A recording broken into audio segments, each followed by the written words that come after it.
চলছে আমাদের লাদাখ ভ্রমণ সিরিজের তৃতীয় পর্ব। আজকে আমরা এখন আছি মানালিতে। মানালিতে আমাদের হাতে সময় মাত্র একদিন সবকিছু ঘুরে দেখার জন্য।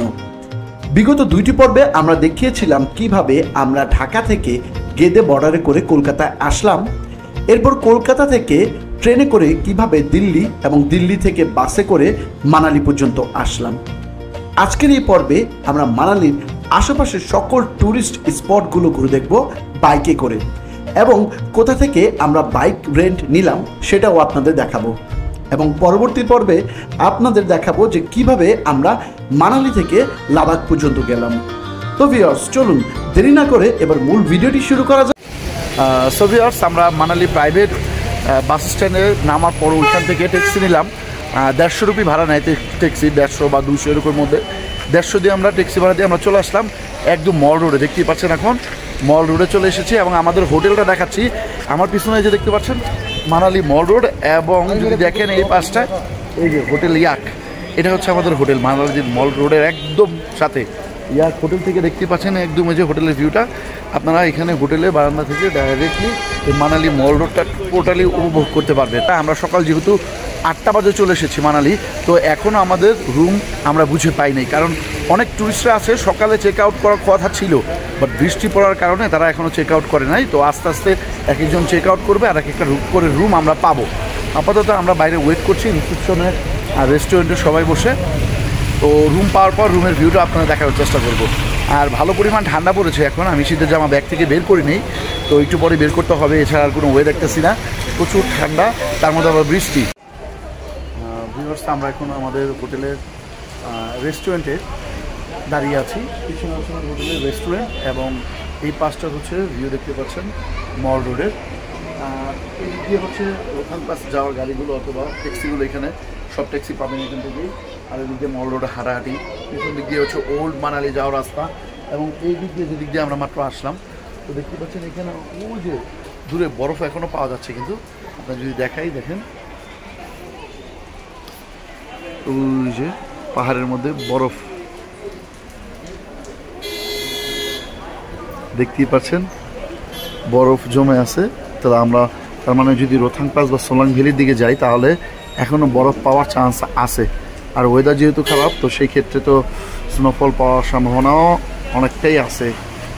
এই আর কি দেখতে পাচ্ছেন এদিকে সবাই হোটেলে চেক ইন করতেছে, আসতেছে বৃষ্টিতে ভিজে, কারণ সব গাড়িগুলোই মাত্র সকালে 7টা বাজে নামাইছে। তো টুরিস্টরা এখনও আসতেছে, হোটেল টোটেল খুঁজতেছে সে যে যার মতন। দেখতেই পাচ্ছেন এখান থেকে সব ট্যাক্সি ম্যাক্সি সিএনজি সব কিছু। মানালি হোটেলে চেক ইন করার পরে আমরা সকালের ব্রেকফাস্টটা করে নিলাম। হোটেল রুমের সামনেই মানে সাথেই আমাদের সকালের ব্রেকফাস্ট ইনক্লুড ছিল। ব্রেকফাস্টে ছিল স্যান্ডউইচ, তারপর পুরি, সবজি, ডিম, এবং সাথে ছিল কিছু ডিজার্ট আইটেম। সকালের নাস্তাটা আমরা সবাই করে এরপর মানালি আশেপাশে সাইট সিনের জন্য বের হব। তো ভিউয়ার্স, আমরা এখন যাচ্ছি হচ্ছে মানালি মল রোডে, এখানে ঘুরতেছি, এবং এখান থেকে বাইক রেন্ট কোথায় দেয় ওটা খুঁজে বের করে বাইক নিয়ে মানালি সাইট সিন করবো, এই জন্য যাচ্ছি, বের হইলাম মাত্র। তো আমার পিছনে দেখতে পাচ্ছেন কি ক্রাউডেড মানালি, এবং সবাই ট্যুরিস্ট ঘোরাঘুরি করতেছে, এবং এই পাশে দেখেন পাহাড়ে কি সুন্দর ভিউ। আসলে গুড়ি গুড়ি বৃষ্টি পড়তেছে মানালিতে, সকাল থেকে নামার পর থেকে বৃষ্টি। গতকালও ভালো পরিমাণ বৃষ্টি হয়েছিল। যাই হোক, বৃষ্টিতে যেটাই হোক না কেন ক্লিয়ার ওয়েদার একদম দেখা যাচ্ছে, সুন্দর ভিউ। তো এই যে আপনারা দেখাচ্ছি মানালি পরিবেশটা মল রোডের। আপনার কিনে আসি এখানে, এই যে দেখতে পাচ্ছেন ক্রাউডেড সব দোকানপাট। শীতের জামা কাপড় কেনার জন্য এখান থেকে যারা লাদাখ টাদাখ যায়, স্পিতি ভ্যালি, তো সেই ক্ষেত্রে এখান থেকে প্রিপারেশন নিয়ে যায়। আর এটা হচ্ছে পুরো মিডলে আমরা পয়েন্টে আসি মল রোডের, এটা হচ্ছে একটা মন্দির।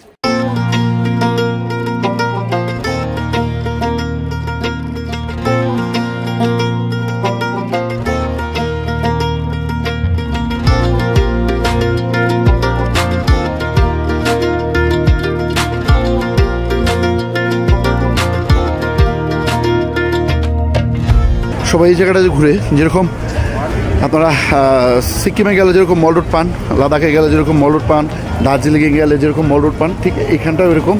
এখানকার মল রোড এটা, এবং এটাকে কেন্দ্র করে সব কিছু এই যে মাউন্ট রোডের আশেপাশে যে গলিগুলো দেখতেছেন সাইড দিয়ে এইসব জায়গায় সব হোটেল পাবেন এবং এগুলো কিন্তু হোটেল, এগুলো সব হোটেল। এই যে এখানে উপরে হোটেল আছে।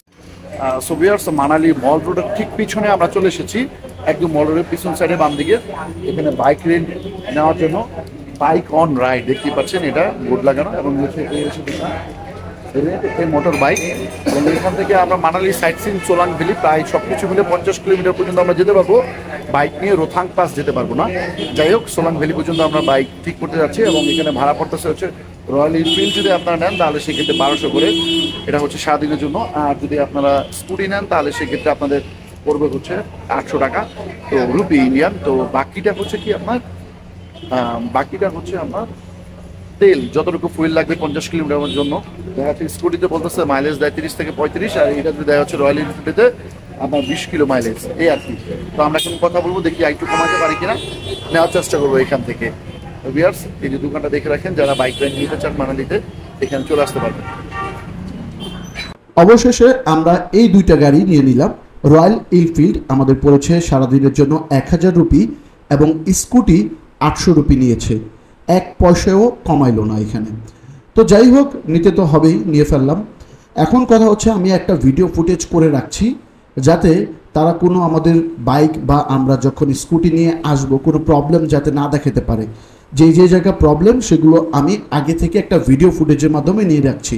আপনারা অবশ্যই বাইক রাইড বা বাইক নেওয়ার আগে রেন্ট অবশ্যই একটা ভিডিও ফুটেজ সব কিছুর নিয়ে রাখবেন, যাতে পরবর্তীতে ওরা যদি কোনো ভুল ধরে আপনার দেখাতে পারবেন যে না, এই স্পটটা বা এই প্রবলেমটা বাইরে থেকে আগে থেকে ছিল। তো ভিউয়ার্স, এই আর কি। তো এখন চলুন রাইড শুরু করা যাক। মানালিতে আসলে একটা জিনিস আপনাকে খুব পেন দিবে, আর এইটা হচ্ছে ট্রাফিক। মানালিতে কিন্তু প্রচুর ট্রাফিক জ্যাম থাকে। আপনারা অন্য হিমাচল প্রদেশের জায়গাগুলো দেখবেন যে মানালির সাথে কম্পেয়ার করে মানালিতে সবচেয়ে বেশি ট্রাফিক জ্যাম থাকে। আর যখন রোথাং পাস বা সোলাং ভ্যালি যাবেন তখন যে কী পরিমাণ ট্রাফিকের মধ্যে পড়তে হয় কি আর বলবো, হাতে অনেকটা সময় নিয়ে বের হবেন। যাই হোক, আমরা এই ট্রাফিক পার করে যখন সামনের দিকে যাচ্ছিলাম, বরফের ওই উঁচা সামনের পাহাড়গুলো দেখে মন প্রাণ সব জুড়িয়ে গেল আমাদের।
সোলাং ভ্যালি আসার পর দেখলাম যে বৃষ্টি নামছে, তো ওইখানে আমরা একটা দোকানে বসে ম্যাগি অর্ডার দিলাম, ম্যাগি খাচ্ছি। আর এই দেখেন কি ভিউ, অসাম জাস্ট। ঠিক এদিকেই অনেকগুলো দোকান পেয়ে যাবেন যারা এই যে খাবার দাবার বানাচ্ছে, আমরা অর্ডার দিছি। এদিকে হচ্ছে আলু কাপ পরোটা বানাচ্ছে, আর এদিকে হচ্ছে আমাদের জন্য ব্রেড অমলেট রেডি করতে বলেছি। আর ওয়েদারটা দেখেন awesome just, wow. So viewers, আমরা এখন চলে এসেছি সোলাং ভ্যালিতে।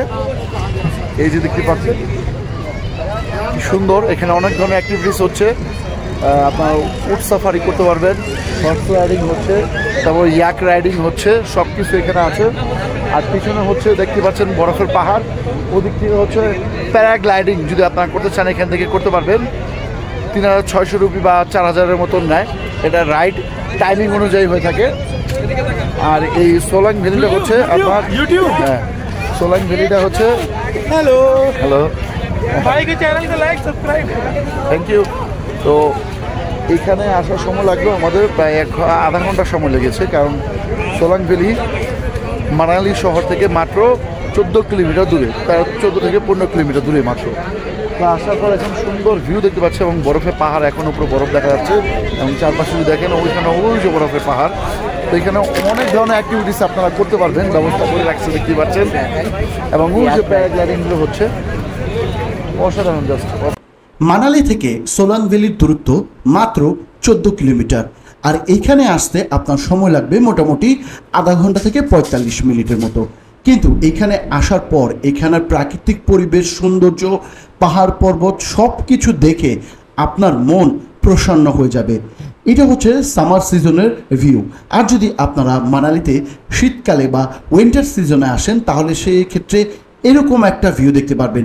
এখান থেকে আপনারা রোপওয়েতে উঠতে পারবেন, আপনারা প্যারাগ্লাইডিং করতে পারবেন, স্নো স্কেটিং করতে পারবেন, স্নো রাইডিং, যত ধরনের বরফের অ্যাক্টিভিটিস আছে উইন্টার সিজনে কিন্তু আপনারা করতে পারবেন। আর যদি আপনারা সামার সিজনে আসেন তাহলে সেই ক্ষেত্রে সবচেয়ে বড় এখানকার সেটা হচ্ছে প্যারাগ্লাইডিং আপনারা করতে পারবেন। এই যে দেখতে পাচ্ছেন প্যারাগ্লাইডিং করতেছে, পাহাড় থেকে নিচে নামছে। এটা কিন্তু আপনারা সবচেয়ে এখানকার পপুলার এবং এটা 4 থেকে 4,500 রুপিতে আপনারা করতে পারবেন। যদি ওয়েদার খারাপ থাকে তাহলে কিন্তু এখানকার প্যারাগ্লাইডিং কিন্তু বন্ধ থাকে। আদার্স শুষ্ক মৌসুমে বা উইন্টার সিজনে কিন্তু প্যারাগ্লাইডিং ভালো দামে চলে। তো দেখতেই পাচ্ছেন আমরা সামার সিজনে এসেছি এবং সবুজের সমাহার দেখতে পাচ্ছি। অদূরে যে পাহাড়গুলো দেখতে পাচ্ছেন সবগুলোই সবুজ দেখা যাচ্ছে, কিন্তু পাহাড়ের উপরে একটু খেয়াল করলে দেখতে পারবেন কিছু কিছু জায়গায় বরফের জমাট বেঁধে আছে। এই বরফে ঢাকা সোলাং ভ্যালি দেখতে চাইলে অবশ্যই আপনাকে উইন্টার সিজনে আসতে হবে। কিন্তু উইন্টার সিজনে আসলে আপনি রোথাং পাস কিন্তু আবার যেতে পারবেন না। রোথাং পাস কিন্তু বরফের সময় মানে উইন্টার সিজনে বন্ধ থাকে, তো এই কারণে ওইখানে যেতে পারে না, যার কারণে অনেকে আছে সোলাং ভ্যালি ঘুরে চলে যায়। সোলাং ভ্যালির উচ্চতা ভূপৃষ্ঠ থেকে প্রায় 2000 মিটার উচ্চতায় অবস্থিত এবং এখানে আসলে আপনারা সকল ধরনের অ্যাক্টিভিটির সাথে আপনারা এখানকার স্ট্রিট ফুডগুলো বা এই যে আশেপাশে দোকান থেকে মোমো, চাউমিন এগুলো খেয়ে আপনারা এখানকার সৌন্দর্য উপভোগ করতে পারবেন। তো আমাদের সোলাং ভ্যালি আজকে ঘোরা শেষ, এখন আমরা চলে যাব শহরে।